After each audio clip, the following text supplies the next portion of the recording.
Assalamualaikum warahmatullahi wabarakatuh. Bismillahirrahmanirrahim. Alhamdulillahirabbil alamin wa bihi nasta'in wa sholatu wassalamu ala asrofil anbiya wal mursalin wa ala alihi wa sahbihi ajma'in, amma ba'du.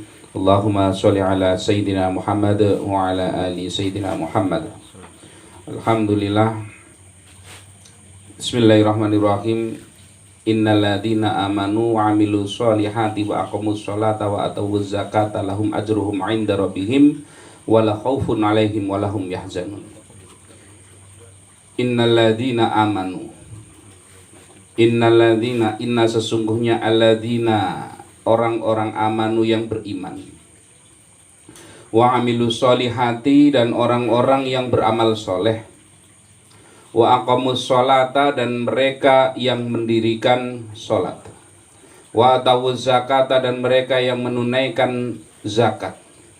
Lahum ajruhum 'inda rabbihim, lahum maka bagi mereka ajruhum pahala untuk mereka 'inda rabbihim di sisi Tuhannya. Wala khaufun 'alaihim walahum yahzanun, maka tidak ada susah hati. Wala khaufun, tidak ada rasa takut dan susah hati pada diri mereka. Di dalam ayat ini tadi diterangkan innalladzina amanu, orang-orang yang beriman. Jadi pertama orang-orang yang beriman. Wa amilus sholihat, orang-orang yang beramal soleh. Wa aqamus sholat, orang yang mendirikan sholat. Wa atawuz zakat, orang yang membayarkan atau menunaikan zakat. Mereka adalah orang-orang yang mendapatkan pahala di sisi Allah Subhanahu wa ta'ala. Mendapatkan pahala di sisi Allah Subhanahu wa ta'ala dan tidak ada rasa takut dan rasa khawatir, rasa susah hati di dalam diri mereka.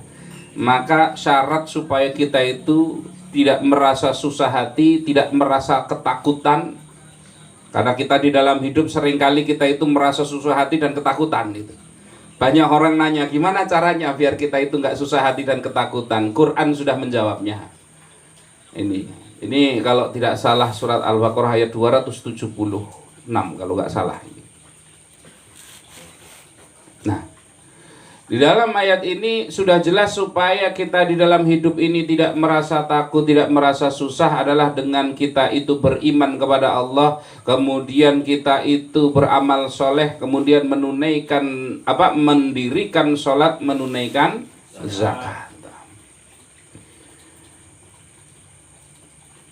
Salawat dan salam senantiasa tercurah bagi junjungan kita Nabi Agung Muhammad sallallahu alaihi wasallam, di mana semoga tentunya kelak kita semua tergolong umat yang mendapatkan syafaatnya, karena kata Rasul, syafaatku adalah khusus bagi umatku yang berdosa besar.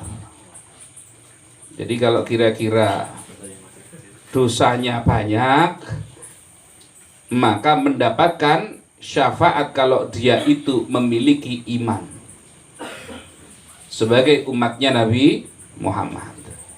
Jadi syafaat itu dikhususkan adalah untuk mereka yang dosanya besar.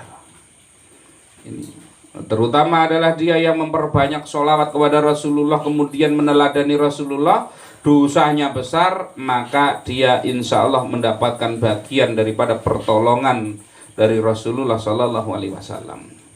Ada yang mengatakan nggak ada itu, setiap orang itu bertanggung jawab terhadap amalnya sendiri, nggak ada namanya syafaat. Setiap nabi dan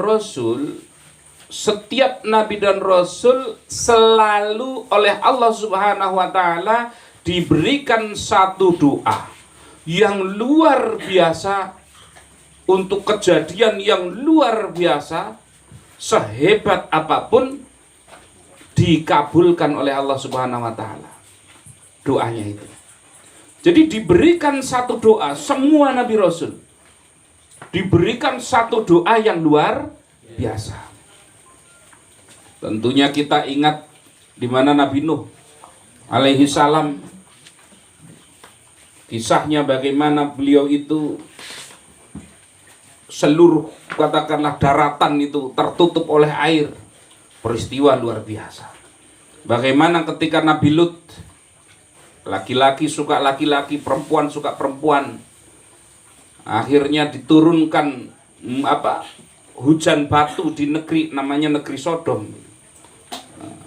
Namanya negeri Sodom. Hujan batu. Itu kenapa kalau orang liwat itu laki-laki suka laki-laki, ya itu namanya liwat. Itu kenapa orang liwat itu dia itu hukumannya adalah dijatuhkan dari gedung yang tinggi atau dari tempat yang sangat tinggi. Misalkan lempar dari atas gunung. Habis itu lempar batu sampai mati. Jadi liwat ini perkara yang luar biasa. Ini di Indonesia ini banyak diperjuangkan. Nah, sekarang kan banyak yang memperjuangkan LGBT itu kan. Nah ini banyak yang memperjuangkan itu. Ini salah satu yang menjadikan seseorang itu tidak mendapatkan pandangan, tidak dilihat oleh Allah Subhanahu wa taala nanti di akhirat adalah liwat. Dosa liwat. Dosa liwat itu ya tadi. Laki-laki suka laki-laki misalkan. Itu namanya liwat. Setiap Nabi Rasul diberikan oleh Allah Subhanahu wa taala satu doa yang luar biasa mustajabnya.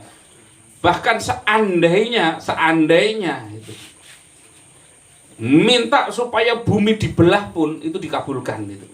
Seandainya. Semua Nabi Rasul sudah menggunakan doanya. Kecuali satu, yaitu Rasulullah Shallallahu Alaihi Wasallam. Nabi Muhammad tidak mau menggunakan doa itu. Tapi Rasul minta ganti. Saya mau pakai nanti di akhirat untuk memberikan pertolongan syafaat kepada umatku. Maka tentunya kalau kita tidak mengharapkan syafaatnya, apakah kita cukup percaya diri dengan ibadah yang kita lakukan? Kita takbir Allahu Akbar saja, itu yang ingat bukannya Allah itu seringnya itu. Allahu Akbar, gerimis turun, waduh cucian belum diangkat. Asar-asar jam 5 sore baru sholat, Allahu Akbar, ayam belum dimasukkan itu. Baru duhur mau sholat khusuk-khusuk, Allahu Akbar. Yang punya usaha ketuk pintu, waduh ada orang mau beli. Masa kualitas yang ibadah seperti ini yang mau kita bawa di hadapannya Allah itu? Percaya diri kita cukup membawa ibadah kita sendiri itu. Salah satu ulama besar namanya Ali Zainal Abidin. Ali Zainal Abidin punya ayah namanya Husain. Husain punya ayah namanya Ali bin Abi Thalib. Jadi ada namanya Ali bin Abi Thalib punya putra namanya Husain. Husain punya putra namanya Ali Zainal Abidin.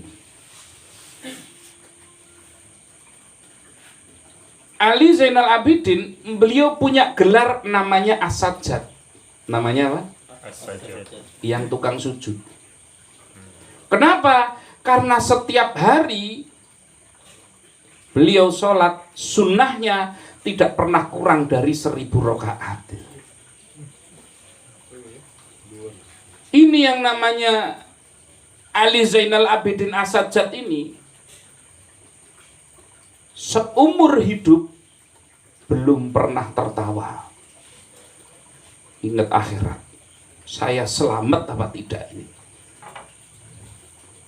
Nah, kita tiap hari tertawa, ibadahnya sedikit. Jangankan sholat sunnah ini, sholat wajib itu kita cari surat yang pendek gitu.